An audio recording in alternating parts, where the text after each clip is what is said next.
सुन, चल प्रपोज नहीं तो घर में सब्जी समझ गई ले लो, घर च सालन पकाने दे काम आऊगी। कोई हाल नहीं ताड़ा भी। अगर साथ बिठा नहीं सकते थे तो साथ लाते ही क्यों हो? है कोई हाल? बिस्ती कर छड़ी है मरियम गोलंग जेब दी फड़ के।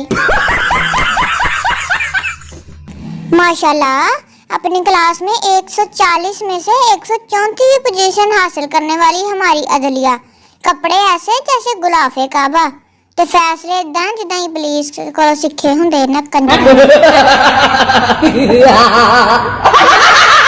अगर इनकी शादी हो जाए तो इनके बच्चों का क्या नाम होगा? सलवार खान भाई दा नाम है ते कमीज खान मैडम दा नाम। मैं लगदा जे मुंडा होया ते इन्होंने दुपट्टा खान ही रख लेना, ते जे कुड़ी होई ते इन्होंने शबीज खान रख लेना। काई कबीला, महंगाई कबीला, रुसवाई कबीला ते खाई खाई कबीला। वाह भाई वाह, कैसे लगे चारों कबीले?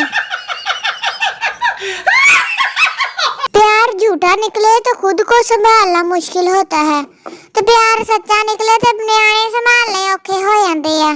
एक दा पैंपर बदलो तो दूजा नु फीडर दे दो, तीजे दिन नाली साफ कर दो। आज मैं फर्नीचर की दुकान के आगे से गुजरा, डबल बेड देख कर मेरी आंखों से आंसू ही आ गए। पता नहीं क्यों ब्याह ही नहीं होने दिया। इस शेख की बीवी फोत हुई जिसकी इंश्योरेंस के पैसे मिले। शेख ने उन्हें ही पैसे जो मिस्र चो 3 होर ले आंदियां। लो भाई, अगली भावें गालां कड्डदी होवे जाके। फिर कहते हैं कि गुस्सा हराम है। आज मैनू दसो कि चूहे मार गोलियां कित्थों लभदियां, मैं भी ला ला। वेखां किड्डे धुएं वर्गे नू दुੱਧ वर्गी कुड़ी लभ गई आ, ओनू मैं भावें तू आख देवे बात। आपको ये तस्वीर देखकर अंदाजा हो गया होगा कि मर्द कितने नरम दिल होंदे। वेखा भला टीवी दे विच ही उहदे आंसू साफ करन दिया, बुड्ढी भावें गंज भन दवे बाद चों इंदी। लो जी, लड़कियों के काले पैरों का मसला भी हल हो गया। जुत्ती एडे सोहने पैरां नाल कढ दित्ती जे फड़ के।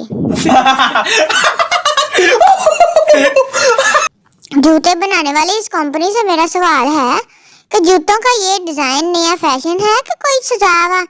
कसमें भाइयां दे जदों गंज विच वजदी अद्धी खुब जांदी विच। बंदे को शायद अपने अब्बा ने सिगरेट पीने पर छित्तर मारे होंगे। ऊपर लिखा हुआ मेरी माँ मेरी जन्नत है, ते गड्डी दा नंबर लिखा हुआ अब्बा 420। हुण होया साब बराबर, अब्बा भावें गड्डी ना घर वड़न दवे। बाहर पुलिस के डंडे, घर पे फैमिली। देखो बेचारे आशिक कितनी मुश्किल से फंसे हुए आ। मामा किते थल्ले ही ना जा पाई, मुड़ के तेनू फरिश्तियां ने छित्तर मार मार के सीधा करना ही। हुकूमत इस इंजीनियर को अवार्ड देने के लिए ढूंढ रही है जिसने ये खूबसूरत बाथरूम का बूहा बनाया है। वाह भाई वाह, थल्लों दी हवा बाहर, नाल खुशबू भी बाहर ही आ जानी है ते झातियां वाध होंदियां वजणियां। शोहर, तुम्हारी अम्मी की मजाक करने की आदत नहीं गई? बीवी, क्या कहती है मेरी अम्मी ने? शोहर, आज मुझसे पूछ रही थी कि मेरी बेटी से शादी करके खुश ते है वा ना तू? बंदा पूछे तेरी वाली शुरनी नाल मैं कितना खुश रह सकदा वां।